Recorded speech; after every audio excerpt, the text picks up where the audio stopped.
Shopping போலாம் வாங்க. Friday mini vlog. இந்த ஃப்ரைடே இல்ல, கொஞ்ச நாள் முன்னாடி உள்ள ஃப்ரைடேயோட விளாக். இங்க வந்துட்டு அல்ட்ராய் அப்டின்ட்டு ஒரு பிளேஸ் இருக்கு. அங்க வந்து எல்லாமே கிடைக்கும். என்ன வேணுமோ கிடைக்கும். வீட்டுக்கான பொருளா இருக்கட்டும், பெட்ஸா இருக்கட்டும், எல்லாமே ட்ரெஸ்ஸஸ்ல இருந்து எல்லாம் கிடைக்கும்.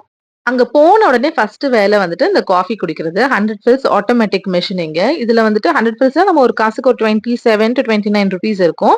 இங்க வந்து அது கம்மியான அமௌண்ட் தான். அத போட்டா ஒரு காஃபி கிடைக்கும். அந்த காஃபி குடிச்சிட்டு தான் அடுத்த ஷாப்பிங்கே போவேன் நானு யூசுவலாவே. அன்னைக்கு வந்துட்டு நான் யான்ஸ் வாங்க தான் போயிருந்தேன். இது வந்து பார்த்தீங்கன்னா, நெறைய கியூட்டான ஐட்டம்ஸ் இருக்கும் இந்த கடையில.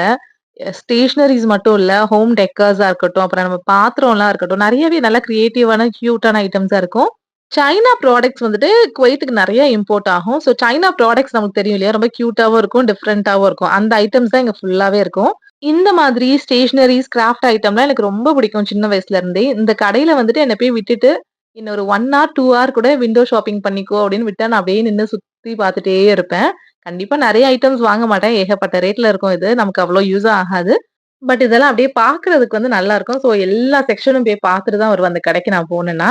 மோஸ்ட்டா யான்ஸ் தான் வாங்குனேன். அப்புறம் சின்ன சின்ன ஐட்டம்ஸ்லாம் வாங்கிட்டு வந்தாச்சு. அப்புறம் ட்ரெஸ்ஸஸ் கொஞ்சம் பார்க்கலான்னு போனேன். எனக்கு வந்து இங்க குவைத்ல வந்து ட்ரெஸ் கலெக்ஷனே பிடிக்காது. சும்மா கலெக்ஷன்ஸ் மட்டும் பார்த்துட்டு வீட்டுக்கு வந்தாச்சு. தேங்க் யூ ஃபார் வாட்சிங்.